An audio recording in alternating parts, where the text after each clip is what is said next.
The house was too quiet.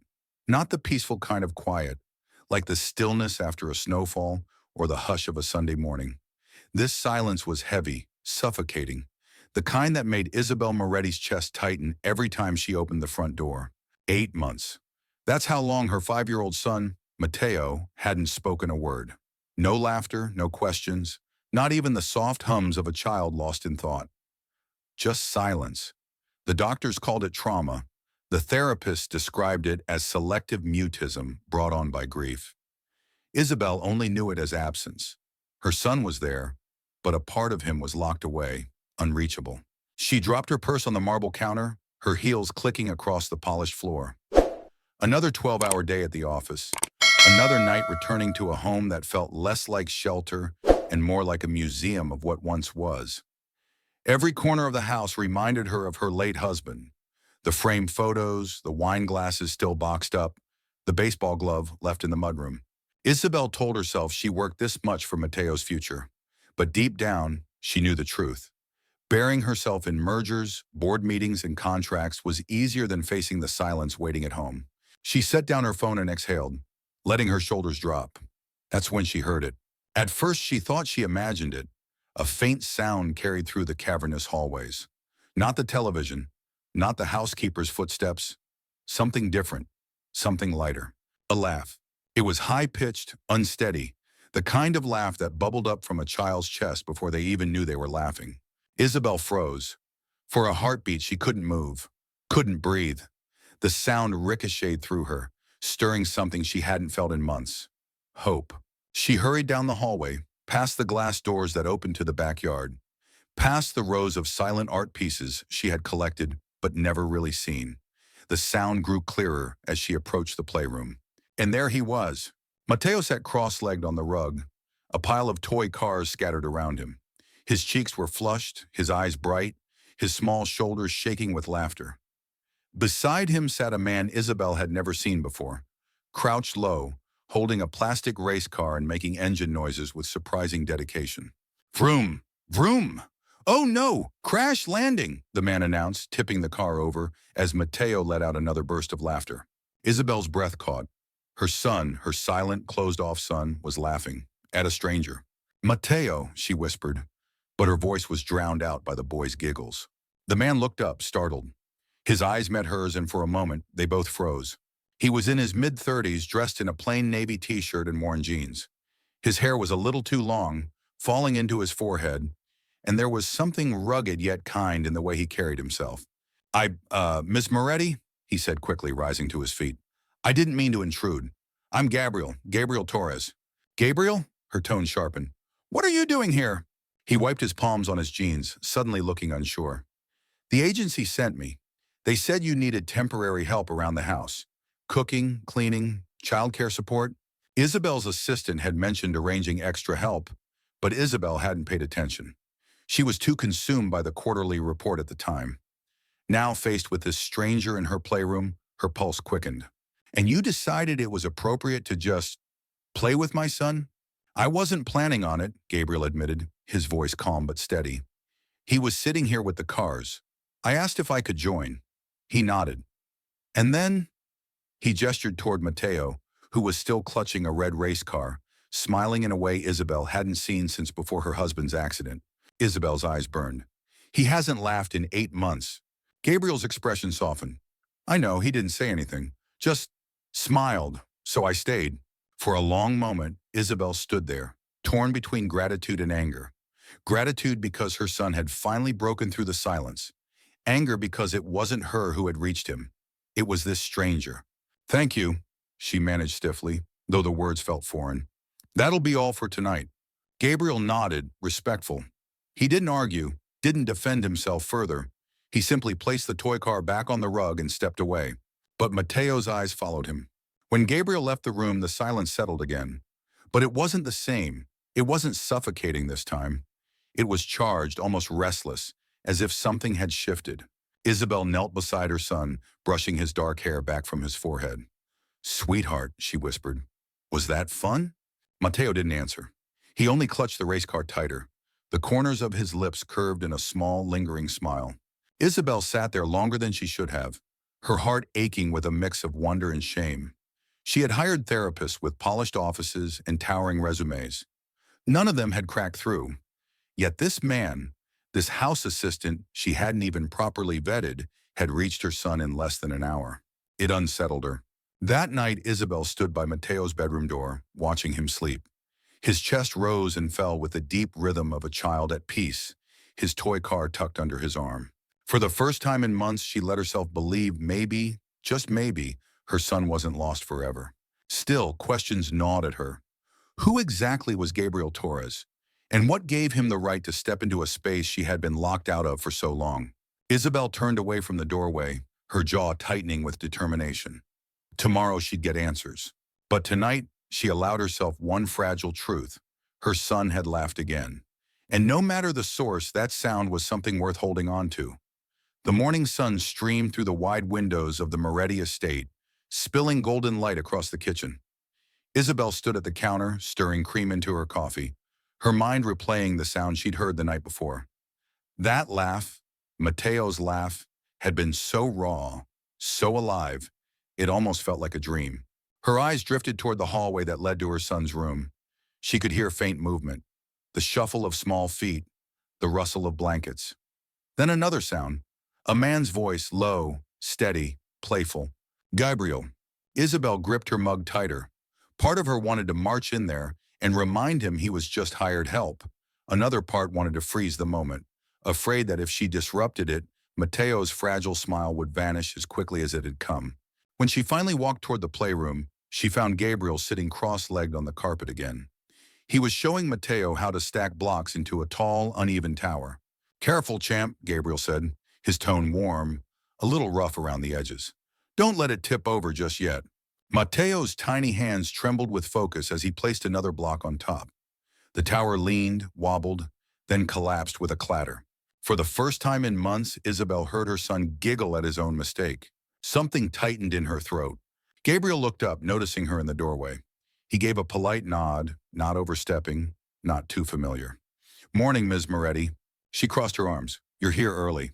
"The agency told me to arrive at 7, Gabriel replied, his voice even. "I didn't want to be late."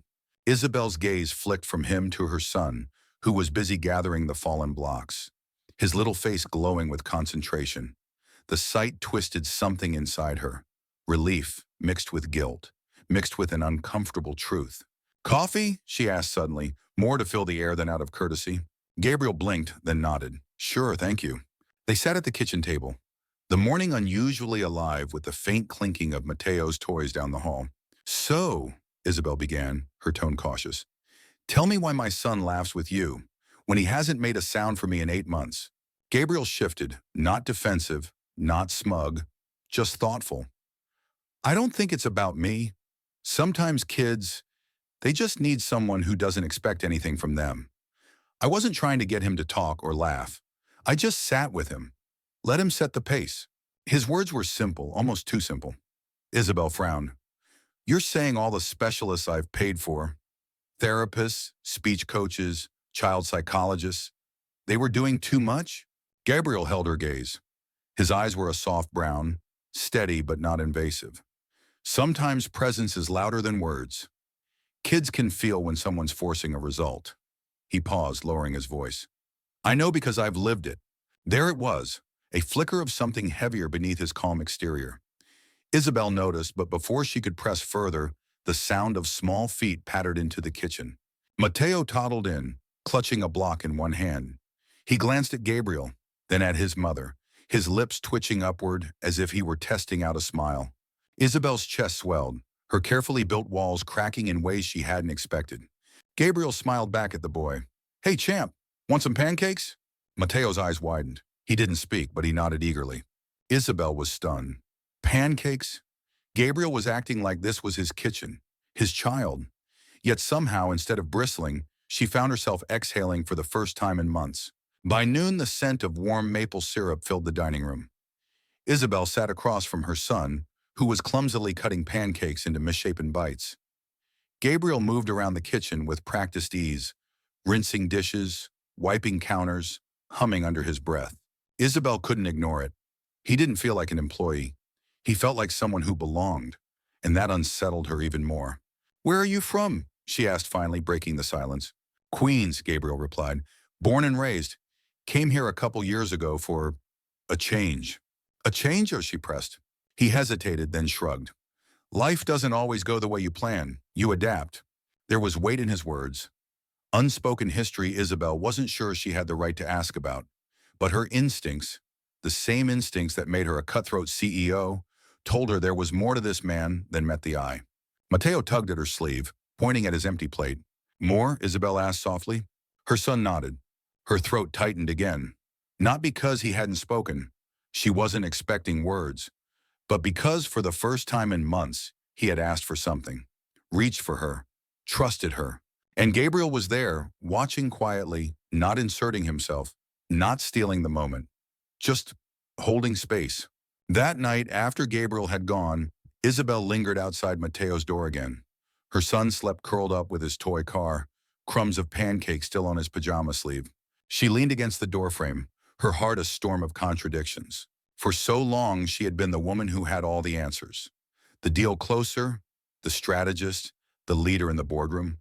But here in the quiet corners of her home, she was failing at the one role that mattered most, being a mother. Now a stranger was bridging the gap, a stranger who somehow understood her son's silence in a way she never could. Isabel clenched her jaw, a flicker of resentment sparking in her chest. But alongside it came something else, a reluctant gratitude. She didn't know who Gabriel Torres really was, or what had shaped the patient steadiness in his voice. But one thing was undeniable. Mateo had laughed.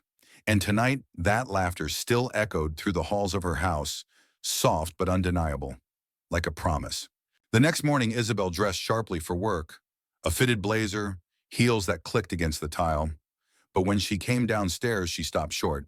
In the backyard, through the glass doors, she saw Gabriel kicking a soccer ball gently back and forth with Mateo. The boy's arms flailed as he tried to kick, missing half the time, but every miss sent him into silent laughter. The sight rooted Isabel to the floor. Her throat burned, her heart pulled in two directions. This man was supposed to be temporary, just hired help. But somehow, in less than 48 hours, he had managed to step into the cracks of her broken family. And Isabel didn't know whether to push him out or hold on. The following week felt like stepping into a world Isabel didn't recognize. For months, her home had been a place of silence and shadows, every room weighed down with grief. But now faint sounds began filling the spaces again. Shoes squeaking across hardwood as Mateo played. The low hum of Gabriel's voice drifting through the halls. Even the muted giggles of a child rediscovering joy. Isabel noticed them all, and she couldn't stop noticing. At first, she told herself she was just being cautious. Gabriel Torres was a stranger in her house, around her son. It was natural, necessary even, for her to keep a watchful eye. But it wasn't just suspicion that drove her. It was something deeper, more complicated. One evening, she came home later than usual, her heels echoing on the marble as she walked down the hall. She paused outside the playroom. The door cracked just enough to glimpse what was happening inside. Mateo sat on the rug, crayons scattered in front of him. Gabriel lay on his stomach beside him, chin propped on his hand, studying the boy's scribbles like they were works of art. "That looks like a rocket ship," Gabriel said softly. Mateo's hand hovered, then he gave the smallest nod. "And this?" Gabriel asked, pointing to a swirl of blue. Mateo looked at him, eyes wide, and then, slowly, he smiled. Isabel's chest tightened. She had begged therapists to break through, thrown money at specialists who promised results. None of them had managed what Gabriel was doing with a box of crayons and a quiet presence. For the first time in months, her son was responding. Not with words, not yet, but with expressions, nods, gestures. And Isabel wasn't sure how to feel about it. The next morning, she sat across from Gabriel at the kitchen table, her coffee growing cold between her palms. "Why do you think he trusts you?" she asked bluntly. Gabriel blinked, caught off guard by her directness. "I don't know if it's trust," he said slowly. "I just try to meet him where he is. No pressure. No expectations." "That sounds simple," Isabel said, her tone sharper than intended. "It is simple," Gabriel replied gently.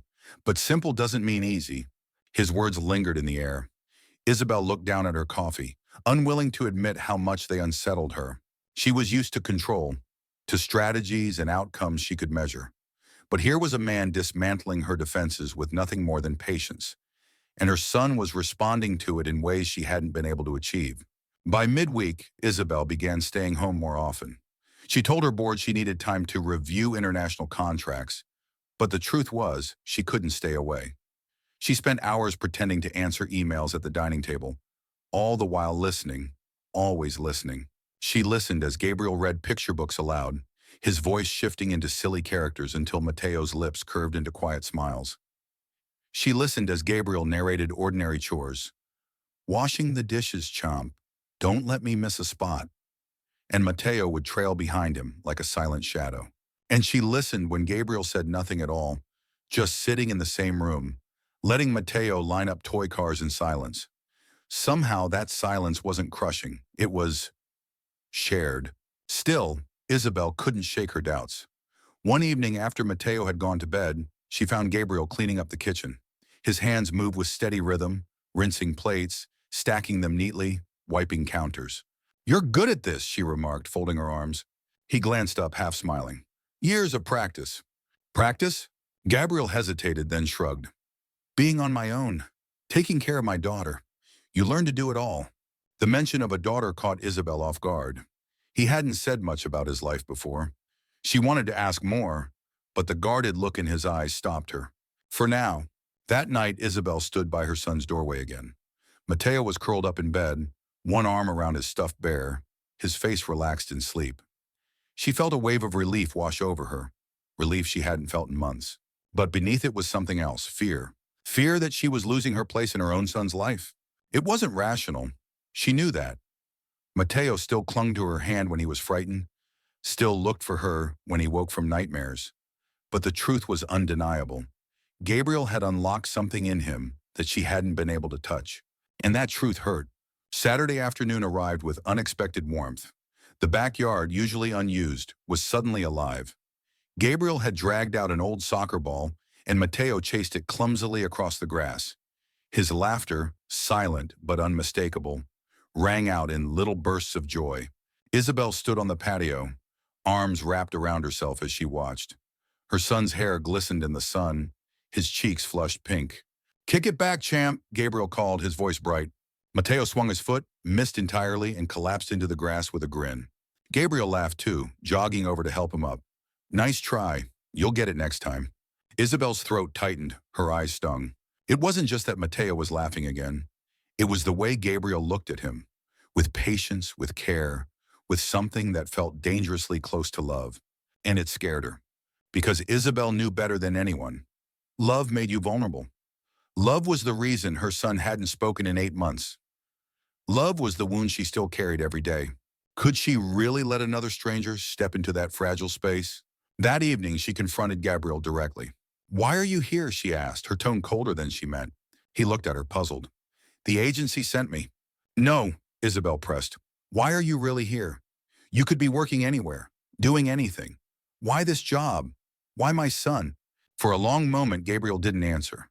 His jaw tightened, his eyes shadowed with something unspoken. Finally, he said quietly, "Because I know what it's like to watch someone you love disappear behind silence." The weight of his words settled between them, heavy and raw. Isabel swallowed hard but said nothing. She turned away, her pulse quickening, her thoughts a storm she couldn't untangle. That night, as she lay awake in bed, Isabel replayed every detail. Mateo's smile, Gabriel's patience, the way her home no longer felt like a tomb. She should feel grateful. She did feel grateful. But she also felt threatened, unsettled, exposed. Because for the first time since her husband's death, someone else had stepped into their world and changed it. And Isabel wasn't sure whether to push him away or let him stay. The days that followed felt strangely unfamiliar to Isabel. Her house, once hollow with grief, now hummed with the faint signs of life again. It wasn't loud or overwhelming. It was subtle. Quiet laughter from the playroom, the scrape of crayons on paper, the soft thud of a soccer ball against the backyard fence. She told herself she should be happy, and in some ways she was. Mateo was smiling more often, his little hands reaching for toys he had abandoned months ago. He wasn't cured, not by any measure, but his silence no longer felt like a wall. It felt like a door, cracked open, waiting for the right touch. But Isabel couldn't ignore the ache building inside her. The more her son opened up, the more she realized she was no longer the one holding the key. One evening, after a long day of meetings, Isabel returned to find the living room floor scattered with markers and sketch pads. Mateo sat cross-legged in the center, his brow furrowed in concentration. Beside him, Gabriel leaned back against the couch, studying the boy's drawings like they belonged in a museum. Isabel dropped her purse on the entry table. "What's this?" Gabriel glanced up. "Art class. We're working on masterpieces tonight." Isabel arched a brow. "And what exactly are you teaching him?" "Nothing," Gabriel said simply. "I'm just letting him show me what's in his head." She stepped closer, her eyes scanning the page. Mateo had drawn a stick figure holding a balloon, a sun shining above. It was messy, imperfect, but it was also the most expressive thing she had seen from him in months. Her chest tightened. "May I?" she asked, kneeling beside her son. Mateo hesitated, then handed her a green marker. It wasn't much, but to Isabel, it felt like a gift. She drew a small tree next to the stick figure, her hand trembling slightly as she waited for his reaction. For a moment, Mateo just stared. Then with a soft smile, he picked up the red marker and added a balloon floating higher. Gabriel watched silently, his eyes warm but careful not to intrude. It was a fragile thing, this moment, a thread connecting mother and son, and Isabel knew Gabriel understood it because he stayed back, letting her hold the space without interference. Later that night, after Mateo had gone to bed, Isabel found herself lingering in the kitchen while Gabriel rinsed brushes and stacked the sketch pads. "You're good with him," she said, her voice quieter than she intended. Gabriel shrugged, not looking up. "He makes it easy. You just have to listen." Isabel folded her arms. "Do you ever get tired of listening?" Gabriel finally met her gaze. "No, because someone once listened to me when I needed it most, changed my life." There it was again, that shadow in his eyes, the hint of a story she hadn't heard yet. Isabel wanted to ask more, but something in his expression told her it wasn't time. So instead, she simply nodded and walked away. But his words stayed with her long after. By the weekend, Isabel noticed Mateo beginning to test new ways of expressing himself. He didn't speak, not yet, but he started to use his drawings, his gestures, even the way he tugged at Gabriel's sleeve, to say what he couldn't with words. At breakfast, he drew a picture of a pancake and slid it toward Isabel, his lips twitching in a grin. She laughed, the sound surprising even herself. "Pancakes again?" she teased. He nodded enthusiastically, his eyes shining. Gabriel chuckled from across the table.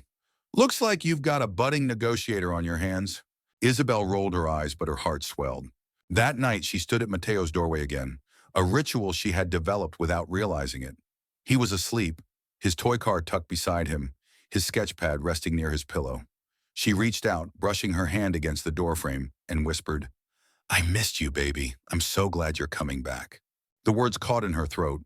She knew he couldn't hear them, but saying them out loud felt necessary, like she was anchoring herself in a truth she had almost lost. When she turned, she found Gabriel standing at the end of the hall, quiet, respectful. He didn't speak, just nodded once before retreating into the shadows. For reasons she couldn't explain, the gesture steadied her. Sunday afternoon brought an unexpected turn. Isabel's sister, Marissa, came to visit, a whirlwind of perfume, high heels, and loud opinions. "You look exhausted," Marissa announced as she breezed into the kitchen. "And this house is still too quiet. You need to get out more, Isabel. Maybe start dating again." Isabel forced a smile, biting back the irritation. Marissa had always been well-meaning but relentless. Before she could respond, Mateo ran into the kitchen clutching his sketchpad. He froze when he saw Marissa, shrinking back toward the door. "Oh, sweetheart," Marissa cooed, crouching down. "Come here. Let Auntie give you a hug." But Mateo didn't move. He clutched the pad tighter, his knuckles white. Isabel's chest tightened, ready to step in, but Gabriel appeared behind Mateo, crouching low so his eyes met the boys. "It's okay, champ," he said softly. "You don't have to if you're not ready." Mateo's shoulders relaxed. Slowly, he walked back toward Gabriel, pressing the sketch pad into his hand. Marissa straightened, frowning. "Who's this?" she asked, eyeing Gabriel like he didn't belong. "He's helping around the house," Isabel said firmly. "Well, he seems a little too comfortable, don't you think?" Marissa muttered under her breath. Isabel's jaw tightened. For once, she didn't rise to her sister's provocation. Instead, she watched the way Gabriel gently handed the sketch pad back to Mateo, letting him hide behind his presence. And she realized something. Whatever her doubts, whatever questions lingered about who Gabriel really was, he had earned her son's trust. And maybe, just maybe, that was enough for now. That evening, when the house was finally quiet, Isabel poured herself a glass of wine and sat in the dim light of the living room. Her mind replayed the day, the fragile smile on Mateo's face, the way he had reached for Gabriel without fear, the sharp sting of her sister's words. She didn't know what the future held. She didn't know if Gabriel was a temporary presence or something more permanent. But she knew one thing for certain. The silence that had once defined her home was no longer absolute. It had cracks now, cracks filled with color, laughter, and tentative hope. And even if it terrified her to admit it, Isabel wasn't ready to close that door again. The storm came suddenly that night, sweeping over the hills with a force that rattled the windows of the Moretti estate.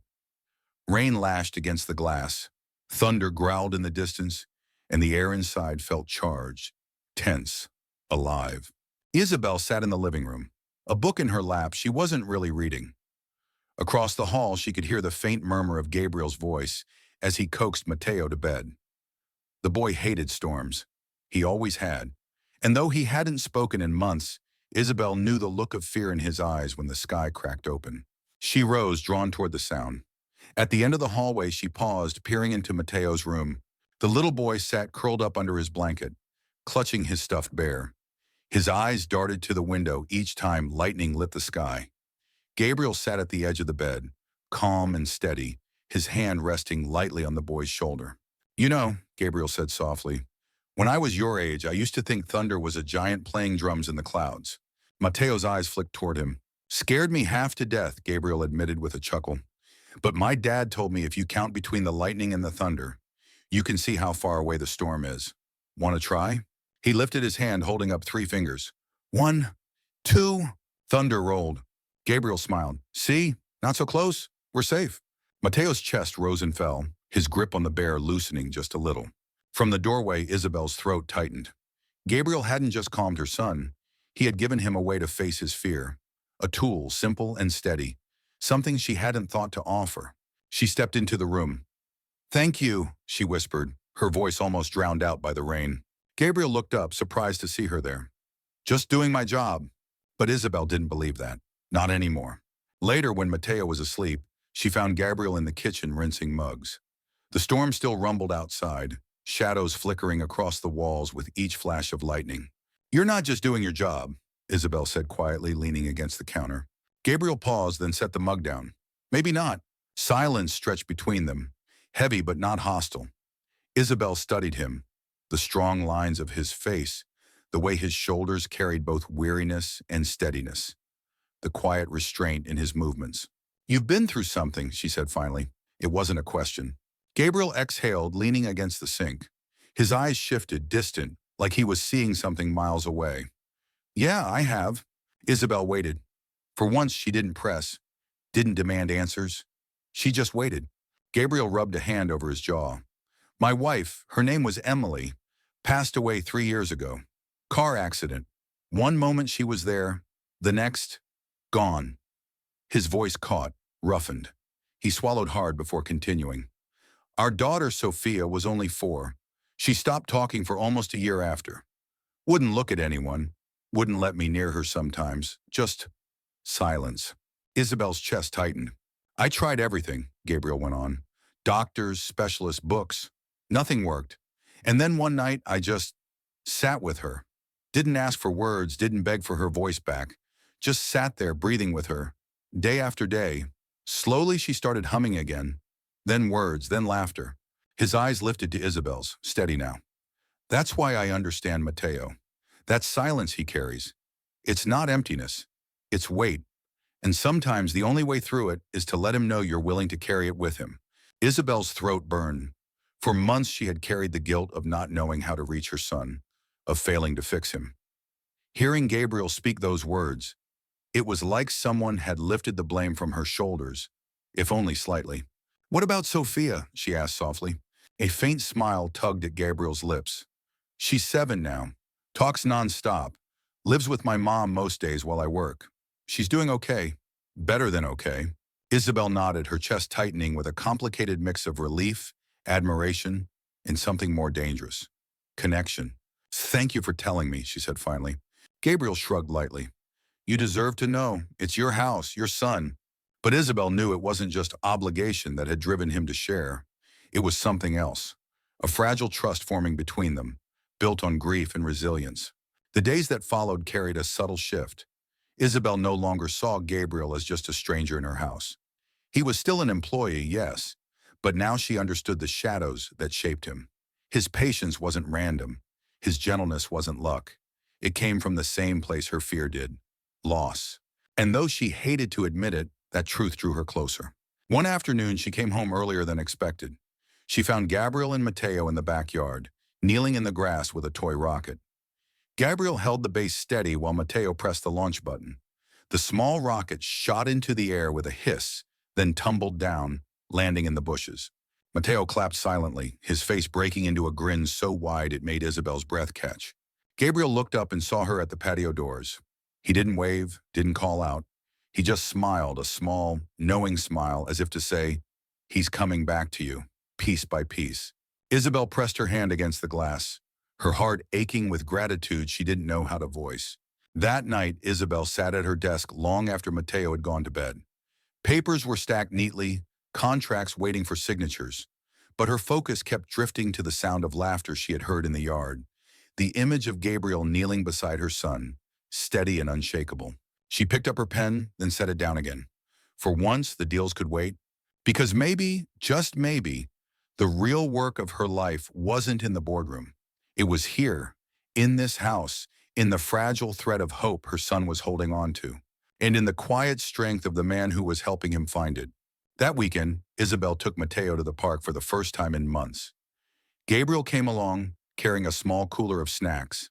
The park was alive with families, kids shrieking on the swings, parents chatting at picnic tables, dogs chasing frisbees across the grass. Mateo clung to her hand at first, his steps hesitant. But when Gabriel knelt beside him and pointed toward the sandbox, the boy's eyes lit up. Slowly, carefully, he let go of Isabel's hand and toddled toward the sand. Isabel stood frozen, her heart in her throat. He's okay, Gabriel said softly, standing beside her. He needs to try. And he was right. Mateo knelt in the sand, digging clumsily with a plastic shovel, his lips curved in a tentative smile. For Isabel, the sight was both beautiful and painful. Because while her son was slowly finding his way back, she knew she wasn't the one leading him there. It was Gabriel. And that truth, both comforting and terrifying, settled deep in her bones. The air was crisp that evening, cool enough to signal that autumn was edging closer. Isabel sat at her dining room table, the glow of her laptop reflecting off her glasses. But her attention wasn't on the spreadsheets or the emails piling up. Her ears strained toward the living room, where the quiet hum of Gabriel's voice carried like a low tide. She closed the laptop with a sigh. Work could wait. For once, she wanted to be present. When she stepped into the living room, she froze at the sight before her. Mateo was perched on the couch, clutching a small handheld tape recorder Gabriel must have dug out of some forgotten drawer. His little fingers pressed the buttons curiously, and every time the recorder clicked, his eyes lit up with wonder. Old school technology, Gabriel said with a grin, holding up a fresh set of batteries. Better than a toy, if you ask me. Mateo pressed the red button, and the machine whirred to life. Gabriel leaned closer. That's record. You press it, say something, then hit play to hear it back. Isabel's chest tightened. She almost interrupted, afraid of the expectation building in the room. But Gabriel didn't push. His tone was easy, patient, like he was teaching the boy how to ride a bike. Want to try? He asked. Mateo looked at him, then at the recorder. Slowly, he pressed the button again. The machine hissed faintly, waiting. But no sound came. Mateo's lips trembled. His small chest rose and fell too quickly. Isabel stepped forward, her voice soft. It's okay, sweetheart. You don't have to. Gabriel shot her a gentle glance. Not scolding, just steady. Let him decide. For a long moment, the room was quiet except for the faint whir of the machine. Then Mateo lowered the recorder, his shoulders slumping. Isabel's heart cracked. But Gabriel didn't flinch. He simply smiled, ruffled the boy's hair, and said, That's okay. We'll try another day. He reached over, pressed play, and the machine echoed back the quiet hiss. Mateo blinked at the sound, then looked up at Gabriel with wide eyes. It caught the silence, and Gabriel explained. Even that's worth saving. Mateo stared at him, something shifting in his expression. Isabel saw it too, the flicker of recognition, of safety. The next few nights, the tape recorder became a fixture in the house. Gabriel carried it into the playroom, the backyard, even the kitchen. He never asked Mateo to speak into it again. He just let him hold it, press buttons, hear the sounds of footsteps, doors closing, water running. Everyday noises that became little treasures, captured and replayed. And slowly Isabel noticed a change. Mateo began humming under his breath, soft and tentative, as if testing the air. Not words, not yet, but sound. The first time she heard it, Isabel nearly dropped the glass she was holding. She turned, her eyes wide, but Gabriel only smiled. "Don't draw attention," he whispered. "Let him find it himself." So she bit her tongue and pretended not to notice, even as her heart soared. One night after dinner, Mateo sat cross-legged on the rug with the recorder clutched tightly in his small hands. Gabriel lay on the floor beside him, his head propped on his arm. Isabel sat on the couch, pretending to read, but hanging on every second. Gabriel handed the recorder back to the boy. "Press record, champ. Just one word. Anything you want. Doesn't even have to make sense." Mateo's fingers hovered, his lips parted. Isabel held her breath, afraid even the sound of her heartbeat might scare him back into silence. And then, so faint she almost missed it, he whispered, "Gabriel." The sound was shaky, raspy, almost lost to the air. But it was there. His first word in 8 months. Isabel's hand flew to her mouth, her eyes blurred with tears. Mateo dropped the recorder like it burned him. His face crumpled in confusion, maybe even fear. But Gabriel caught the device gently, clicked play, and let the boy hear it. "Gabriel," the machine echoed back in Mateo's small, trembling voice. Mateo's eyes widened. He grabbed the recorder, pressed it against his chest, and for the first time in months, he laughed. A real, breathless laugh that shook his whole body. Isabel couldn't hold back anymore. She rushed forward, dropping to her knees and wrapping her arms around her son. Tears spilled hot and fast down her cheeks. "Sweetheart," she whispered, her voice breaking, "I'm so proud of you." Mateo clung to her, still holding the recorder tight. His small frame shook against her, but this time it wasn't from fear. Gabriel stayed back, watching quietly. His face softened, his eyes glistening. He didn't move to insert himself, didn't take credit. He just let the moment belong to them. Later that night, Isabel found him in the kitchen again, wiping down the counters. She stood in the doorway, her voice thick. "He said your name?" she whispered. Gabriel nodded slowly. "Yeah, not mine." The words slipped out before she could stop them. Gabriel turned, meeting her gaze. "It doesn't mean he loves you less. It just means right now he feels safe with me. That's all." Isabel swallowed hard, the ache in her chest sharp and raw. "But I'm his mother. I should be the one." "You are the one," Gabriel interrupted gently. "He'll come back to you, piece by piece. Tonight was just the start." The conviction in his voice steadied her, even as the tears welled again. For the first time in months, Isabel let herself cry, not out of despair, but out of relief. And Gabriel stood there silent, letting her. In the days that followed, Mateo carried the recorder everywhere. He still didn't speak often, but sometimes, late at night, Isabel would hear the faint sound of his whisper through the walls, practicing, testing, recording. And every time her heart ached with gratitude and with fear. Gratitude for the man who had helped her son take the first step back into the world. Fear for what it meant that it hadn't been her who opened the door. But as she watched Mateo fall asleep clutching the recorder one night, Isabel realized something she hadn't dared admit until now. It didn't matter who the first word belonged to. What mattered was that her son had spoken again. And for the first time since her husband's death, hope lived in her house. The email came in at 6:12 a.m. sharp, glowing across Isabel's phone as she sipped her first cup of coffee. Subject, urgent, New York expansion deal. Her heart clenched before she even opened it. She knew what it meant. For months, her board had been circling a massive acquisition, one that could catapult her company onto the global stage. The final negotiation had been locked in. New York. In person. Non-negotiable. Isabel closed her eyes, the steam from her coffee fogging her glasses. New York had always meant power, success, validation. But now the word felt like a threat, because New York also meant leaving Mateo. She spent the morning pacing her office, phone pressed to her ear as her assistant rattled off numbers and schedules. Isabel barely heard any of it. Her mind kept drifting back to the playroom down the hall, where Mateo sat hunched over his sketch pad, the tape recorder nestled at his side like a trusted friend. When she peeked in, Gabriel was there as always, sitting cross-legged on the rug. He was patient, steady, a grounding presence. "Want me to be the rocket or the car today, champ?" Gabriel asked with a grin. Mateo's lips twitched and he held up the red race car. Gabriel groaned dramatically. "The car again? You just like seeing me crash, don't you?" Mateo giggled silently, pressing record on his machine as Gabriel made sputtering engine noises. Isabel's throat burned. She should have been smiling, grateful for the progress. But all she could think about was the meeting in New York, the one that demanded her presence, the one that threatened to undo everything her son had just begun to rebuild. That night, after Mateo was asleep, Isabel sat across from Gabriel at the kitchen table. The rain tapped lightly against the windows, the kind of soft storm that made the whole house feel cocooned. "I have to go to New York," she said finally, her voice low. Gabriel looked up, his expression unreadable. "For how long?" "3 days, maybe 4. She tried to sound casual like it was nothing, but even she heard the crack in her voice. Gabriel leaned back in his chair, folding his arms. "And Mateo?" Isabel bristled. "He'll be fine. You'll be here. He trusts you." "That's not the point," Gabriel said gently.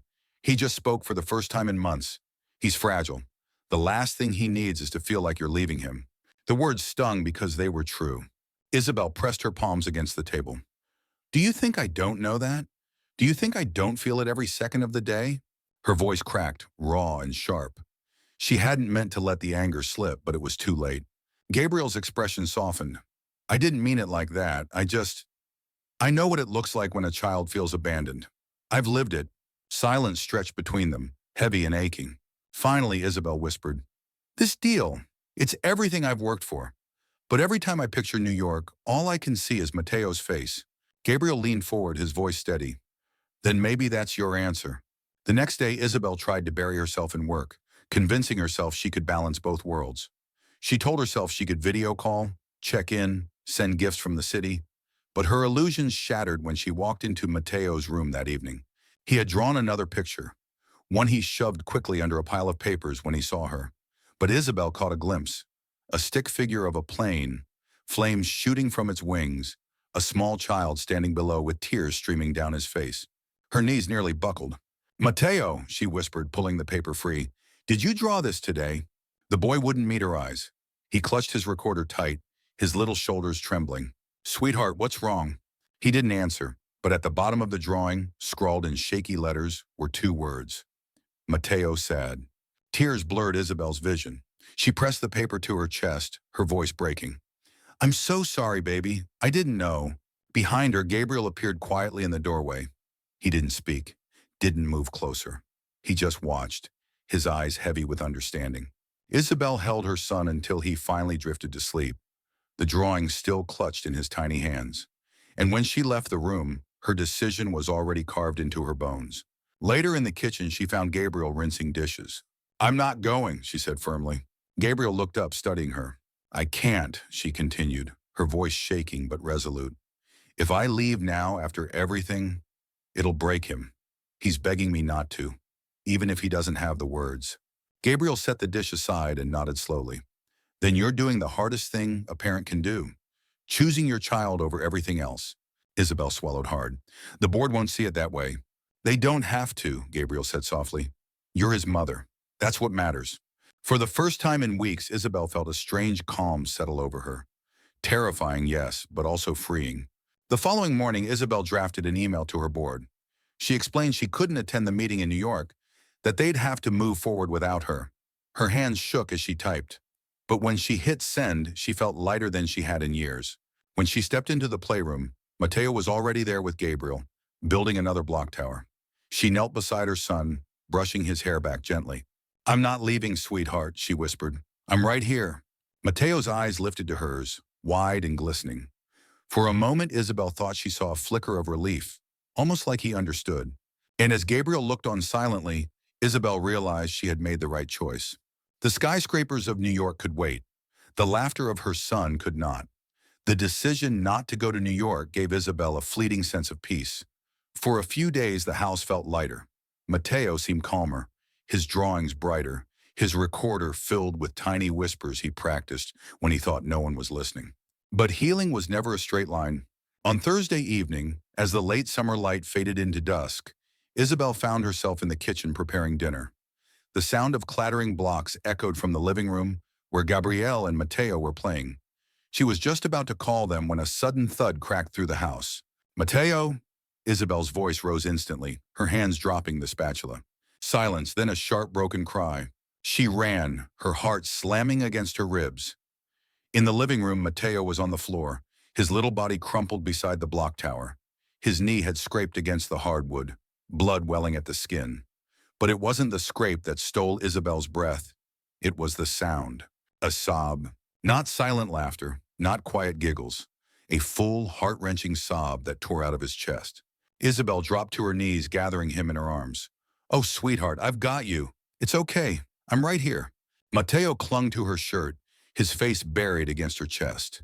And then through the trembling cries came one fragile word, hoarse, broken, but unmistakable. "Mama, Emma." Isabel froze. The world seemed to stop. Her throat closed, her vision blurred. She pulled him closer, kissing his hair, her own tears spilling freely. "Yes, baby, Mama's here. Always." For months she had waited, prayed, begged for this. And now it had come, not in therapy sessions, not in carefully orchestrated exercises, but in the raw, unguarded moment of a child's pain. It was the most beautiful word she had ever heard. From the corner of her eye, Isabel saw Gabriel watching. He had frozen mid-step, the block still in his hand. His expression wasn't pride or triumph. It was something softer, deeper, a quiet reverence for the moment unfolding. He didn't move closer. He didn't intrude. He simply nodded once, his eyes shining, and turned away to give them space. Isabel held Mateo until his sobs quieted, rocking him gently on the floor. "I love you, sweetheart," she whispered again and again. "You'll never lose me. I promise." And for the first time since her husband's death, she felt like she had kept her son from slipping away. That night, after Mateo finally drifted to sleep, Isabel lingered by his bedside, her hand brushing his hair back from his damp forehead. His small chest rose and fell in steady rhythm, his lips parted in the peace of deep slumber. She wanted to stay there forever, but eventually she slipped out into the hallway where Gabriel was waiting quietly. Their eyes met, and Isabel didn't bother hiding the tears still streaking her face. "He called me Mama," she whispered. Gabriel's mouth curved into the faintest smile. "I heard." Her chest tightened. "I thought I'd never hear it again." "You needed to," Gabriel said gently, and so did he. For a moment, neither of them moved. The house was quiet except for the distant hum of cicadas outside. Isabel realized how much this man had given her family, how much of himself he had poured into her son's fragile healing. "Thank you," she said softly. But Gabriel shook his head. "Don't thank me. He was always going to find his way back to you. I just helped clear the path." Over the next few days, Isabel noticed subtle changes. Mateo still carried his recorder, still used drawings to communicate, but he also began to test his voice. Sometimes it was just a whisper of a word, car, up, more. Other times it was the soft repetition of Mama, as though he was reminding himself she was real. Every time Isabel's heart swelled, but the progress also brought new fears. What if it didn't last? What if one day he slipped back into silence? One afternoon, as she folded laundry in the living room, she found Gabriel and Mateo building another block tower. This time, when the tower collapsed, Mateo let out a small squeal of laughter and shouted, "Boom!" Isabel dropped the shirt in her hands, her eyes wide. Gabriel grinned, high-fiving the boy. "That's right, champ. Boom!" Isabel pressed her hand to her mouth, laughing through tears. Her son was finding his voice again, one tiny victory at a time. That evening, after Mateo had gone to bed, Isabel joined Gabriel on the back porch. The night was warm, the stars scattered across the dark sky. Crickets sang in the tall grass. "Do you ever feel guilty?" she asked suddenly, her voice low. Gabriel turned to her. "About what?" "About moving forward, about laughing when you've lost so much." Gabriel's gaze dropped to his hands. For a long moment, he didn't answer. Then he said quietly, "Every day. But then I look at my daughter, and I know I can't let my grief steal her childhood. She deserves a dad who shows up, and Mateo deserves a mom who does the same." Isabel swallowed hard, her eyes burning. "Sometimes I feel like I've failed him." You haven't failed him, Gabriel said firmly. You've been surviving. There's a difference. His words struck her deeply. They sat in silence after that, the night stretching between them. Isabel realized she wasn't alone anymore. Not in her grief, not in her fear. Someone else understood, and that truth steadied her in a way she hadn't felt in years. The next morning, Isabel woke to the sound of Mateo's voice. Not crying, not whispering, but humming a tune softly to himself. She rushed to his room, her heart racing. There he was, sitting cross-legged on his bed, the recorder in his lap. He looked up at her with sleepy eyes and smiled. "Mama," he whispered. Isabel's knees gave way as she pulled him into her arms. "I'm here, baby. Always." And for the first time in months, the silence in her house no longer felt like a weight. It felt like a memory. The days after Mateo's first mama felt like a fragile miracle. Isabel carried the word in her chest like a flame, small but steady, warming corners of her heart she thought had gone cold. But beneath the joy was a nagging restlessness. Not about Mateo. He was slowly blossoming, finding his voice in whispers and laughter. But about Gabriel. Isabel had seen the shadows in his eyes, the way he deflected questions about his past. She had heard pieces of the story, the wife he lost, the daughter he raised alone, but she knew there was more. And as much as she wanted to protect the fragile balance of her home, she couldn't shake the need to understand the man who had stepped so firmly into her son's life. One late evening, after she had tucked Mateo into bed, Isabel found Gabriel on the back porch. He was seated in the old wooden chair, a mug of coffee in his hand, staring out into the dark yard. The porch light cast long shadows across his face, softening his strong features but not enough to hide the heaviness he carried. She hesitated in the doorway. Then, gathering her courage, she stepped outside. "Couldn't sleep?" she asked gently. Gabriel shook his head. "Not tonight." The silence between them stretched, filled with the chirp of crickets and the distant hum of traffic. Isabel wrapped her arms around herself, the night air cool against her skin. Finally, she said softly, tell me the whole story." Gabriel's jaw tightened. For a moment, she thought he would shut her out again. But then he exhaled, his shoulders sagging, as though the weight of the secret was too heavy to carry alone. "I told you my wife, Emily, died in a car accident," he began, his voice low. "That's true, but what I didn't tell you is that I was driving." Isabel's breath caught. Gabriel stared into the dark yard, his knuckles white around the mug. It was raining. She wanted to stop for groceries on the way home, and I said no. I wanted to get back.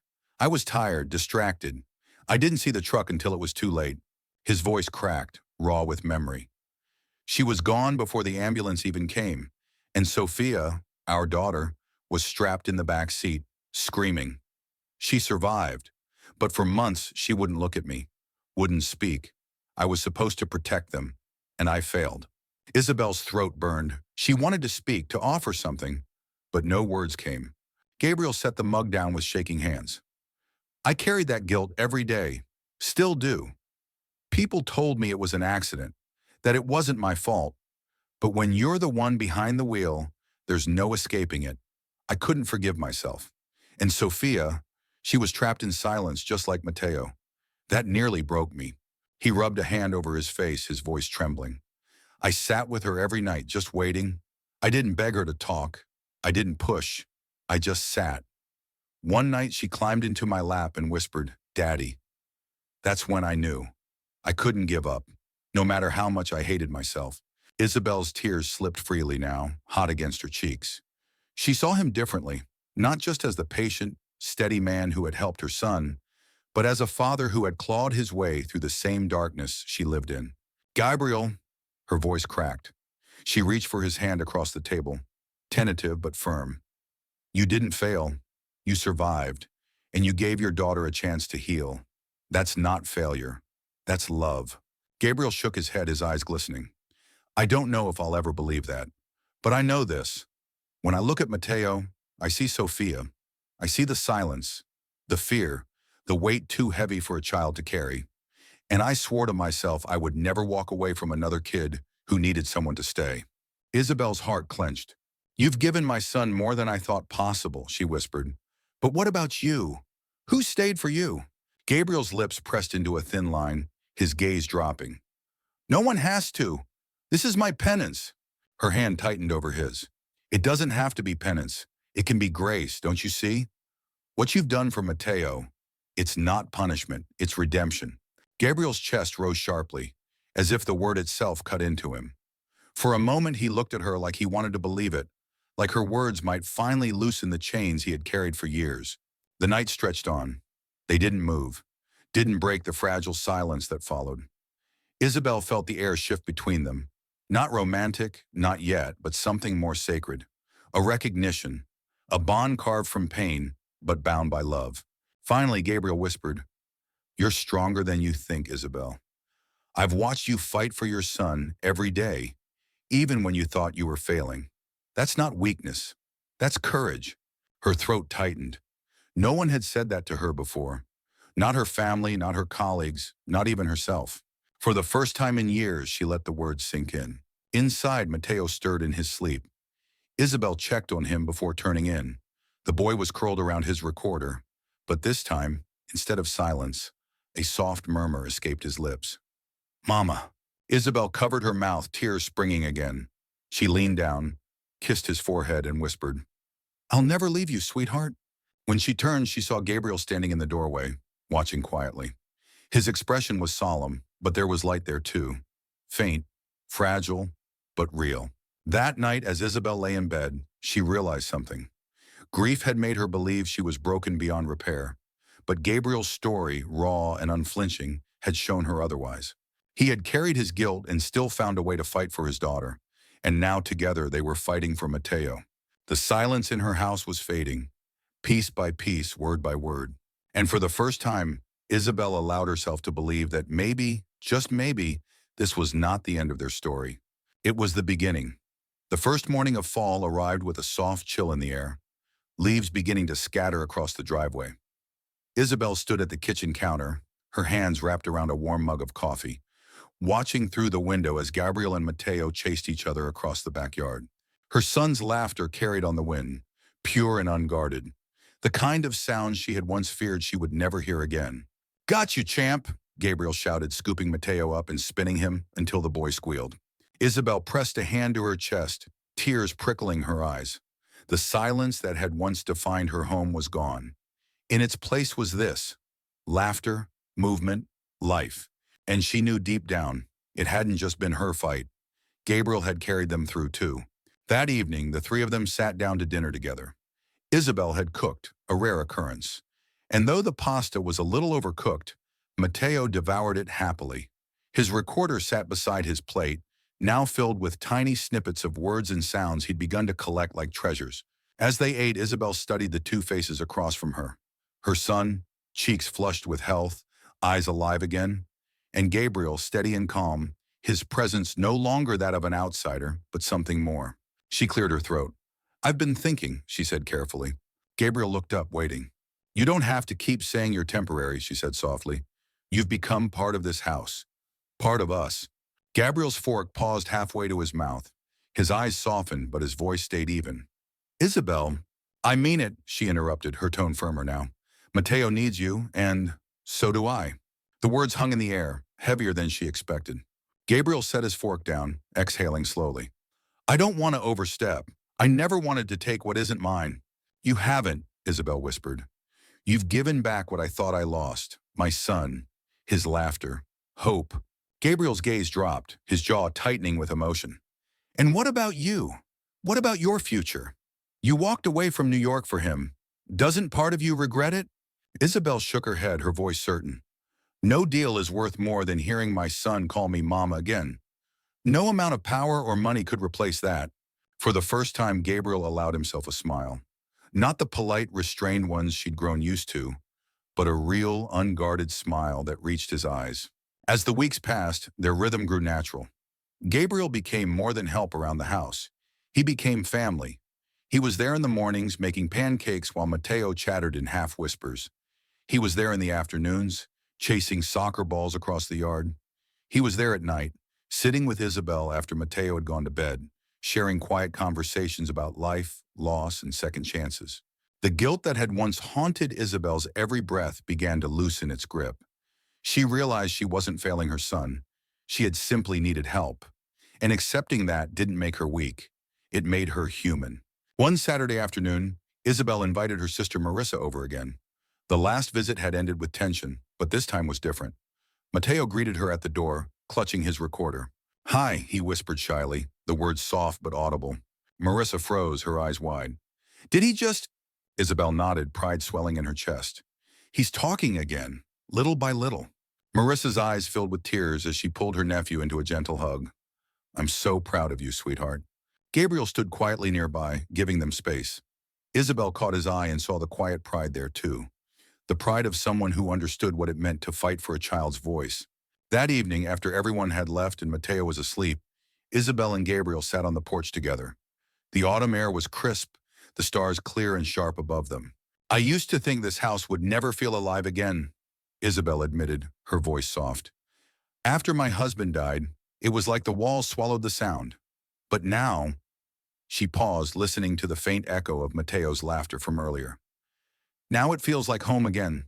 Gabriel nodded slowly. "Not because of me, because you never gave up on him." "Not because of me either," Isabel said gently. "Because of us. Together." Their eyes met, and in that moment, Isabel realized she wasn't alone anymore. For the first time in years, she felt the possibility of a future. Not just survival, but something whole.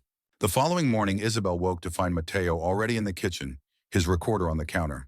He pressed the play button, and the machine clicked to life. "Mama," his small voice whispered from the tape. He turned to her, grinning, his lips shaping the word again. "Mama." Isabel's eyes flooded with tears as she knelt down, pulling him close. "I'm here, baby, always." Gabriel stepped into the room, his coffee mug in hand, watching the scene unfold with quiet reverence. And for once, Isabel didn't feel the need to hide her tears. They weren't born of grief anymore. They were born of joy. As autumn deepened, the house filled with sounds Isabel once thought lost forever. Footsteps racing down hallways, laughter spilling from the backyard, whispered bedtime stories that stretched into giggles. The silence that had once defined their lives was gone. In its place was a new kind of music, the sound of a boy rediscovering his voice, a woman reclaiming her role as a mother, and a man finding redemption in the simple act of staying. Isabel stood in the doorway one evening, watching Gabriel and Mateo build yet another block tower. Her heart swelled as she whispered to herself, "This is what home is supposed to feel like." And for the first time in years, she believed it. To the audience, what would you have chosen if you were Isabel? Would you have gone to New York to chase success? Or stayed, risking everything, to fight for your child's fragile laughter?